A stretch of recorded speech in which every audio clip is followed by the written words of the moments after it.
नमस्कार विद्यार्थियों, मैं नंदलाल देवड़ा, आपके अपने YouTube चैनल नंदलाल देवड़ा में स्वागत है। आज का अपना टॉपिक है क्लास 12th के लिए अवकलज के अनुप्रयोग, एप्लीकेशन ऑफ डेरिवेटिव। अपन ने प्रीवियस लेक्चरों में अवकलज के बारे में पढ़ लिया था, डिफरेंशिएशन के बारे में देख लिया था कि वो किस तरह से ज्ञात करते हैं। अब अपन देखेंगे कि उनका उपयोग कहाँ होता है। जैसे आप फिजिक्स वगैरह में पढ़ते हो, जैसे आप वेलोसिटी निकालते हो, तो वेलोसिटी क्या होती है, जो गति होती है वो होती क्या है, विस्थापन में परिवर्तन की दर, rate of change in displacement. उस तरह से वहां अवकलन का ही यूज होता है। इसी तरह आज अपना फर्स्ट टॉपिक है राशियों में परिवर्तन की दर किस तरह से फाइंड आउट करेंगे अपन, rate of change of quantities. उसके बाद अपन नेक्स्ट लेक्चर्स में देखेंगे कि इंक्रीजिंग फंक्शन और डिक्रीजिंग फंक्शन उनमें किस तरह से यूज होता है, स्पर्श रेखा टेंजेंट लाइन है उसमें किस तरह से यूज होता है, इसका maximum minimum value find out करनी है किसी फंक्शन की, उच्चतम मान निम्नतम मान, तो वो सारे जो है वो आपके अवकलज के अनुप्रयोग है। तो आज का अपना टॉपिक है राशियों के परिवर्तन की दर, rate of change of quantity, वो किस तरह से फाइंड आउट करेंगे। देखो जनरली कई क्वेश्चनों में आपको वो दे देगा किसके रेस्पेक्ट में आपको फाइंड आउट करनी है। जैसे फर्स्ट क्वेश्चन में ले रहा हूं तो फर्स्ट क्वेश्चन में उसमें दे दिया है कि वृत्त के क्षेत्रफल में परिवर्तन की दर त्रिज्या r के सापेक्ष फाइंड आउट करनी है। कई क्वेश्चनों में वो नहीं देता कि किसके रेस्पेक्ट में फाइंड आउट करनी है। जब वो बात करता है किसी आपको गिवन नहीं है कि इसके रेस्पेक्ट में फाइंड आउट करना, तो आपको खुद को ध्यान रखना है वो समय के सापेक्ष परिवर्तन की दर आपसे बोल रहा है, टाइम के रेस्पेक्ट में ध्यान रखना। तो फर्स्ट अपना क्वेश्चन क्या है, वहां से मैं स्टार्ट कर रहा हूं। मैंने 5 एग्जांपल लिए हैं, पांचों यहाँ लिख दिए ताकि क्या कि थोड़ा थ्योरेटिकल पोर्शन है, क्वेश्चन बड़े बड़े हैं, तो वो टाइम बचाने के लिए मैंने पहले ही ऑलरेडी लिख लिए हैं ताकि अपना जो टाइम है वो बच जाए और टाइम का अपन अच्छे से यूज करके कंसेप्ट क्लियर करें। तो अपना फर्स्ट क्वेश्चन क्या है, वृत्त के क्षेत्रफल में परिवर्तन की दर, ठीक है ना, जो एरिया है, एरिया ऑफ सर्कल, उसमें rate of change find out करनी है किसके रेस्पेक्ट में, त्रिज्या रेडियस r के रेस्पेक्ट में। कब, जब एक बार r कितनी दी हुई है 3 सेंटीमीटर और एक बार r कितनी दी हुई है 4 सेंटीमीटर। मैंने फर्स्ट क्वेश्चन इस तरफ लिख दिया है ताकि अपन फर्स्ट क्वेश्चन सोल्व करके ये अपना स्पेस काम में लेने अपन चाहिए, ठीक है। तो सॉल्यूशन अपन करते हैं। इसका क्या गिवन है, आपको गिवन क्या है, रेडियस गिवन है त्रिज्या r। एक बार फर्स्ट अपन इसका फर्स्ट पार्ट करते हैं 3 सेंटीमीटर और एक बार क्या है इसमें सेकंड में 4 centimetre r is equal to. तो अपन को रेट ऑफ चेंज किसमें फाइंड आउट करनी है, वृत्त के क्षेत्रफल में, किसके रेस्पेक्ट में, त्रिज्या। तो अपन सबसे पहले वृत्त का क्षेत्रफल निकाल लेंगे, लिखेंगे एरिया ऑफ सर्कल, वृत्त का क्षेत्रफल, वृत्त का क्षेत्रफल ए बराबर क्या होता है, वृत्त का क्षेत्रफल पाई r स्क्वायर। जब भी आपको परिवर्तन की दर निकालनी है तो आपको क्या करना है, अवकलन, क्या करना है, अवकलन, डिफरेंशिएशन करना है। और वो भी जिस जैसे यहाँ रेस्पेक्ट दे दिया r के रेस्पेक्ट में, तो मैं इसका जो डिफरेंशिएशन करूंगा विद रेस्पेक्ट टू r। और जहां आपको गिवन नहीं होगा तो वो आप किसके रेस्पेक्ट में निकालोगे, t, टाइम के रेस्पेक्ट में, समय के रेस्पेक्ट में। तो मैं अब जब इसमें परिवर्तन की दर फाइंड आउट कर रहा हूं तो मैं इसका सबसे पहले क्या करूंगा, differentiation with respect to r। क्यों, उसने r के सापेक्ष बोला इसलिए। तो differentiation with respect to r, तो r है वो अपना अब इस बार यहां पर क्या हो गया, वेरिएबल, चर हो चुका है। तो क्या होगा, dA upon dr is equal to क्या होगा, 2 पाई r, 2 पाई r, ये हो चुका है। बस अब कुछ नहीं है, आपको एक बार r की जगह 3 सेंटीमीटर रखना है और एक बार r की जगह क्या रखना है, 4 सेंटीमीटर। तो फर्स्ट अपन रख रहे हैं r is equal to 3 centimetre. तो dA अपॉन dr क्या आ गया आपके पास, 2 पाई इंटू 3, तो कितना होगा, 6 पाई। अब इंपॉर्टेंट होती है यूनिट, यूनिट बहुत ही ध्यान से रखनी है आपको, ये ध्यान रखना। तो सबसे पहले ऊपर क्या है, एरिया, तो एरिया की क्या होगी, सेंटीमीटर स्क्वायर, अपॉन क्या है, त्रिज्या रेडियस, उसकी क्या होती है, सेंटीमीटर। तो इसकी यूनिट क्या हो गई, सेंटीमीटर स्क्वायर पर सेंटीमीटर, है ना, ये आपको ध्यान में रखना। अदरवाइज यूनिट आप नहीं लिखते तो गलत हो जाएगा, नंबर कटने के चांस रहते हैं, गलत क्या होगा, नंबर कटने के चांस रहते हैं।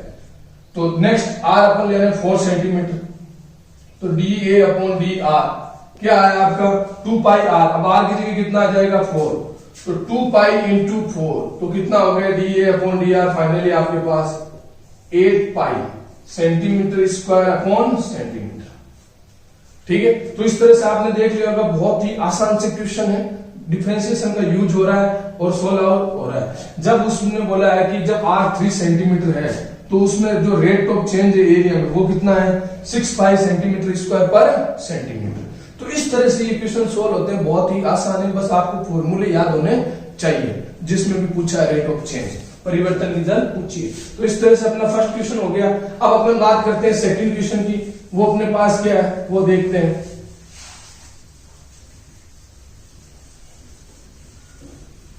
तो आज अपन एप्लीकेशन ऑफ डेरिवेटिव का फर्स्ट टॉपिक ले रहे हैं, इसको अच्छे से कर रहे हैं। नेक्स्ट लेक्चर में आगे कंटिन्यू करते जाएंगे अपन। सेकंड क्वेश्चन क्या है कि एक कण पार्टिकल है जिसका आपको वक्र दे दिया, वक्र पर चल रहा है, किस पर चल रहा है वक्र, y बराबर 2/3x³ प्लस 1 वक्र कर्व। तो सॉल्यूशन गिवन क्या है आपको वो लिख लेते हैं। y इक्वल टू क्या है 2/3x³ प्लस 1, ठीक पर चलता है। वक्र पर उन बिंदुओं को फाइंड आउट कीजिए, ज्ञात कीजिए उन पॉइंट्स को जहां y निर्देशांक में परिवर्तन की दर, the rate of change in y coordinate, x निर्देशांक में परिवर्तन की दर की क्या है दुगुनी। जो y कोऑर्डिनेट में रेट ऑफ चेंज है वो x कोऑर्डिनेट में जो रेट ऑफ चेंज है उसकी क्या है जस्ट डबल। क्या है गिवन, गिवन क्या है।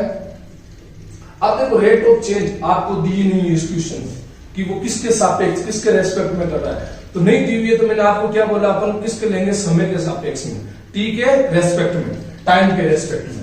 तो आपको क्या दिया हुआ है, y में परिवर्तन की दर x में परिवर्तन की दर की क्या है दुगुनी, अर्थात dy/dt is equal to 2 times of dx/dt, ये आपको गिवन है। और यहां से आप पॉइंट फाइंड आउट करोगे तो इसको आप दे दो इक्वेशन 1। अब जो इक्वेशन 1 दी हुई है इसका मैं सबसे पहले क्या करूंगा differentiation, differentiation with respect to x। क्यों कर रहा हूं, क्योंकि ये अपन को गिवन है। तो differentiation with respect to x, sorry t के रेस्पेक्ट में किया तो y का क्या हो गया dy/dt is equal to 2 into 3 और x³ का क्या हो गया 3x²। और अगेन यहां देखो x के रेस्पेक्ट में नहीं कर रहा हूं, ठीक है, तो x का एक बार और होएगा, x का क्या होएगा dx/dt प्लस क्या आ जाएगा 0, 1 का क्या होता है 0, कांस्टेंट राशि। तो फाइनली आपके पास dy/dt क्या आ चुका है, 3 से 3 कैंसिल, क्या आया 2x² dx/dt आ गया। अब देखो उसने आपको गिवन दिया हुआ, क्या दिया हुआ, जो dy/dt है y में रेट ऑफ चेंज, वो x में रेट ऑफ चेंज की कितनी है डबल। तो अपन dy/dt की जगह क्या रख देंगे 2dx/dt, ये वैल्यू यहां पुट कर दो आप, 2dx/dt is equal to 2x² dx/dt।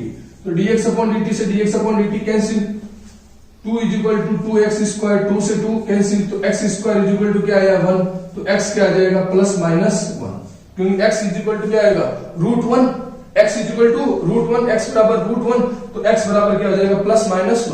तो आपको पॉइंट फाइंड आउट करना है। जब पॉइंट फाइंड आउट करना है इसका मतलब क्या होता है, आपको x और y की वैल्यू ज्ञात करनी है, ठीक है। तो x की वैल्यू आ गई, एक बार +1 एक बार -1, तो एक बार अपन +1 रख रहे सब इक्वेशन 1 में, एक बार अपन रखेंगे इक्वेशन 1 में -1। तो फर्स्टली मैं रख रहा हूं x इज इक्वल टू 1 रखने पर, कहां पर रख रहे हैं समीकरण 1 में, इक्वेशन 1 में।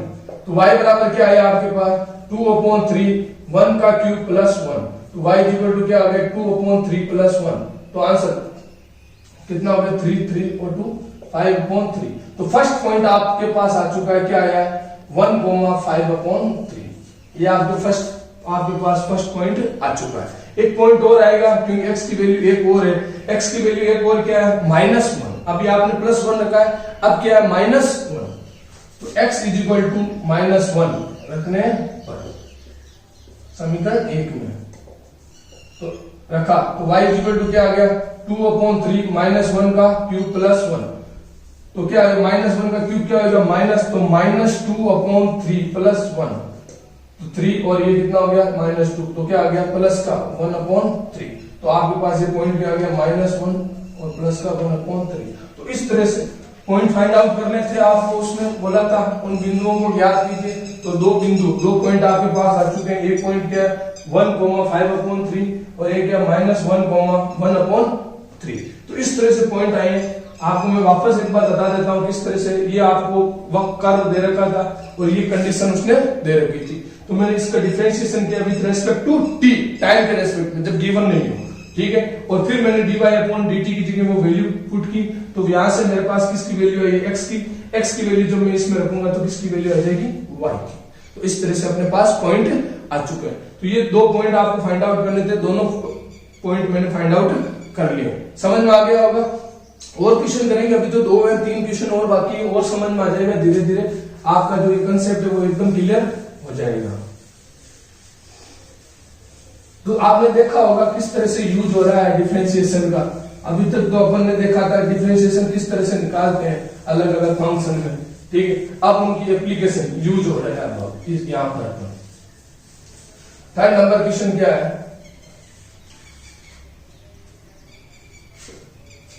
एक परिवर्तनशील चेंजेबल घन है, क्यूब है, का किनारा 3 सेंटीमीटर प्रति सेकंड, 3 सेंटीमीटर प्रति सेकंड। तो इसने यहां आपको हिंट दे दिया है, प्रति सेकंड मतलब चेंज किसके रेस्पेक्ट में हो रहा है, टाइम के रेस्पेक्ट में चेंज हो रहा है, की दर से बढ़ रहा है। तो घन का किनारा, घन होता है उसका किनारा, ठीक है ना। तो माना घन का किनारा, माना घन का किनारा x ही मान लेते हैं अपन, क्या मान लेते हैं x, और इसमें परिवर्तन रेट ऑफ चेंज दे दिए, क्या दिए, dx अपॉन dt, कितना दिया है 3 सेंटीमीटर अपॉन सेकेंड, 3 सेंटीमीटर पर सेकेंड, ये आपको गिवन है क्वेश्चन के अकॉर्डिंग।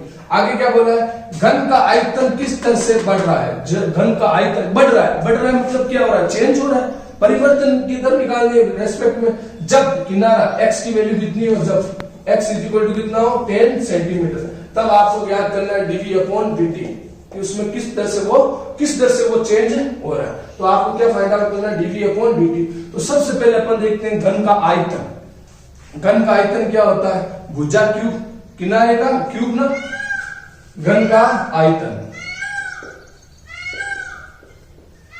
v क्या होगा, भुजा क्यूब, x क्यूब। अब इसका डिफरेंशिएशन करेंगे किसके रेस्पेक्ट में, t के रेस्पेक्ट में, क्योंकि यहां देखो dx अपॉन dt 3 सेंटीमीटर पर सेकंड गिवन है, तो किसके रेस्पेक्ट में गिवन है, t के रेस्पेक्ट में, टाइम के रेस्पेक्ट में। डिफरेंशिएशन विद रेस्पेक्ट टू, आप लिख दो यहाँ टाइम लिख दो, t की जगह टाइम लिख दो। तो v का क्या होगा, dv अपॉन dt, और इसका क्या होगा 3x स्क्वायर, और x का क्या होगा dx अपॉन dt। अब दोनों वैल्यू आपको दी हुई है, कब रेट ऑफ चेंज निकालने, जब x की वैल्यू कितनी हो 10 और dx अपॉन dt उस टाइम कितना होगा 3। तो आप सारी वैल्यू आप पुट कर दो, 3 इंटू x स्क्वायर, 10 का square into dx upon dt कितना है 3। तो आपके पास dv upon dt final value आ चुकी है, 3 इंटू 3 9 और 10 का स्क्वायर 100, तो 9 इंटू 100 कितना आ जाएगा 900।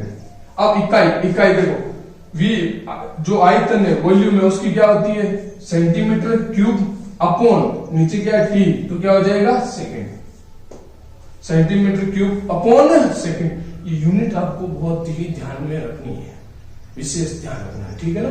तो इस तरह से देखो, ये सिंपल सा क्वेश्चन था जिसमें रेट ऑफ चेंज पूछी, उसका फॉर्मूला लिखो और t के रेस्पेक्ट में अवकलन कर दो, और जो वैल्यू दी हुई है वो पुट कर दो, अपना आंसर आ जाएगा इस तरह से। नेक्स्ट क्वेश्चन नंबर 4 देख रहे हैं। क्वेश्चन नंबर 4 अच्छा है, 1-2 कंसेप्ट और अच्छे से क्लियर होंगे इसमें, 4 और 5 दोनों क्वेश्चन अच्छे हैं।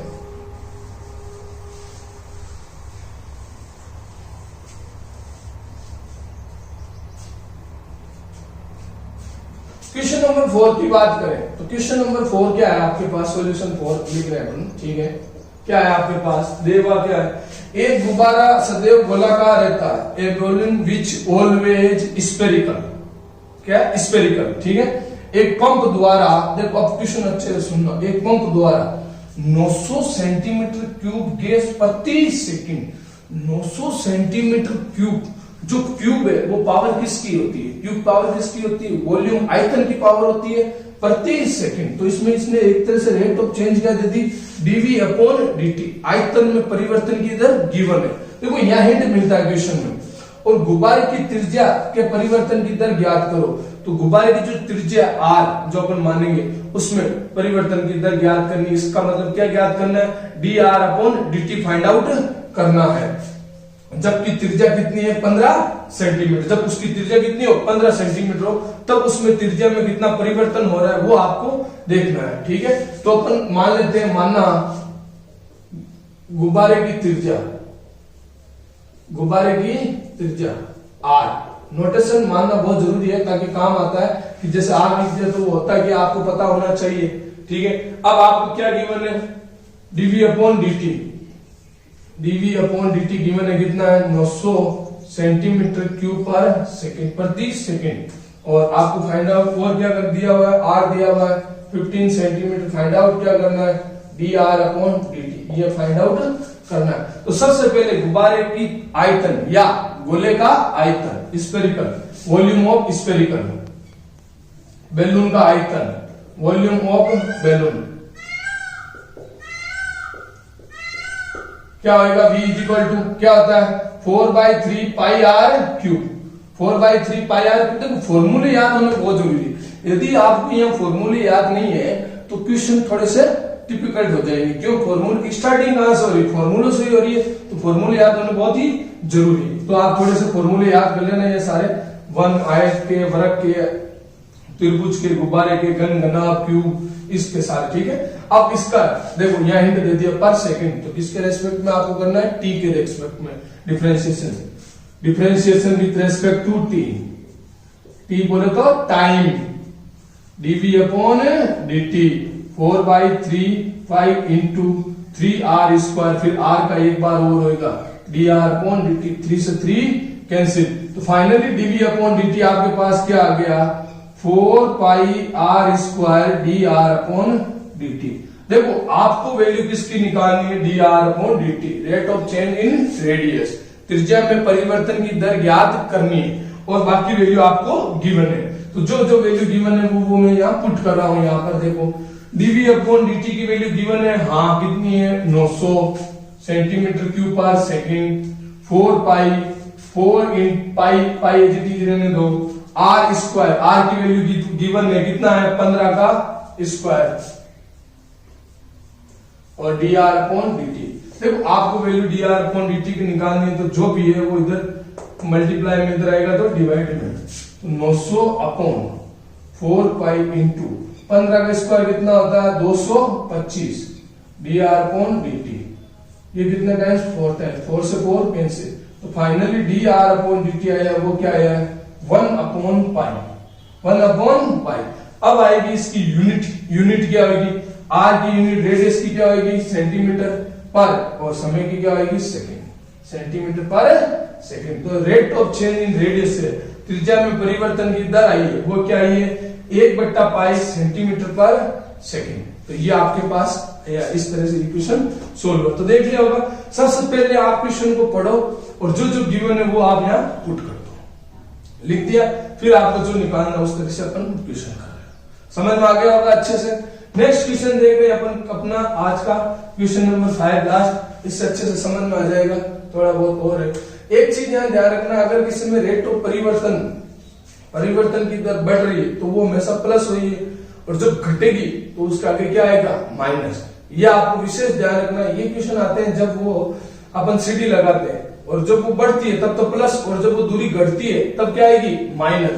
उनके आगे चिन्ह का बहुत ही महत्व होता है। प्लस का चिन्ह आ रहा है इसका मतलब बढ़ रहा है, और माइनस का चिन्ह आ रहा है इसका मतलब घट रहा है। तो चिन्ह का विशेष आपको इसमें ध्यान रखना है।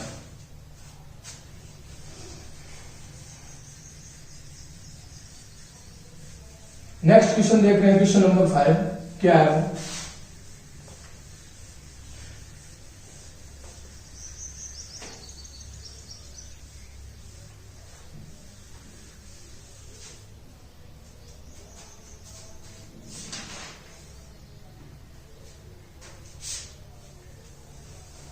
सॉल्यूशन 5।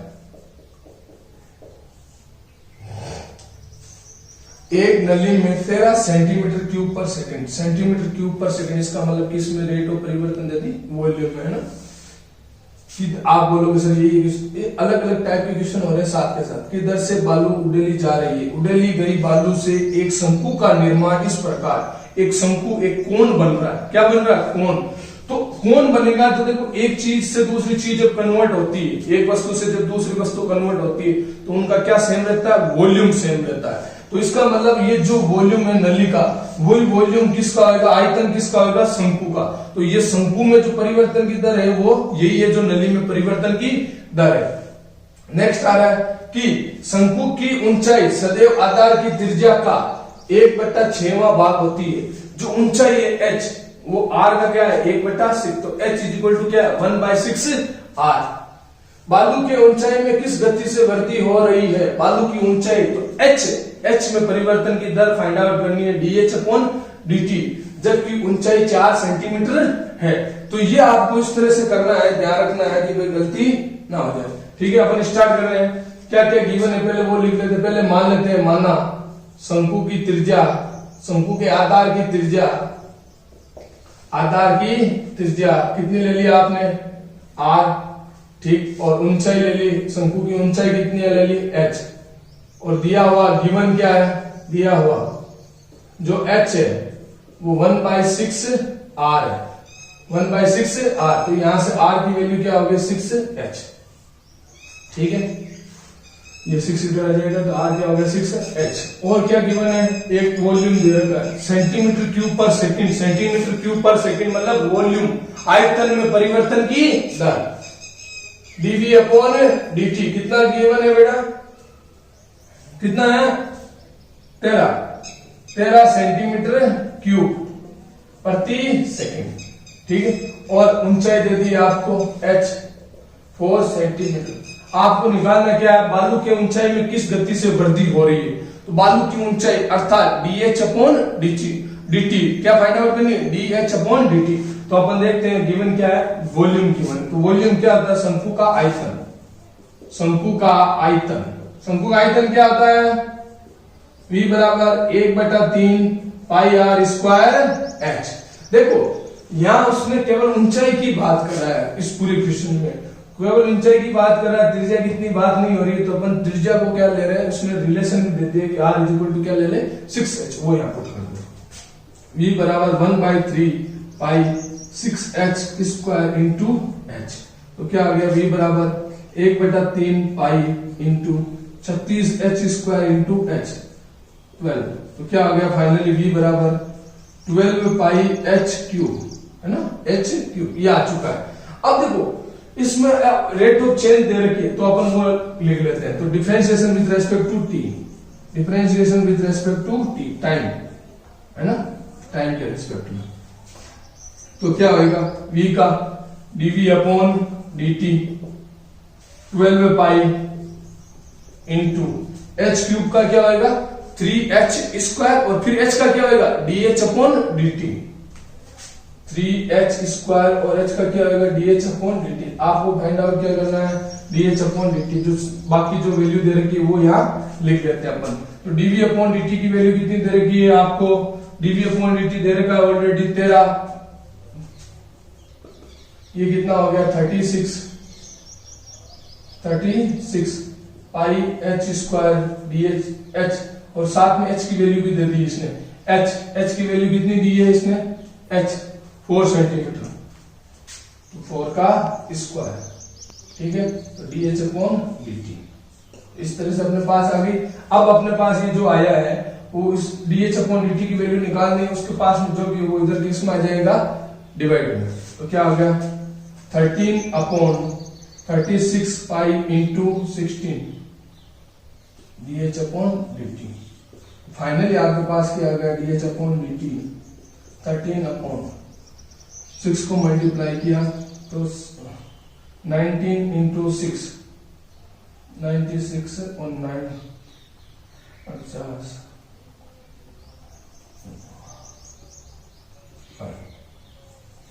क्या आ गया? सेंटीमीटर पर सेकंड। इस तरह से जो अपना आंसर है वो आ चुका है।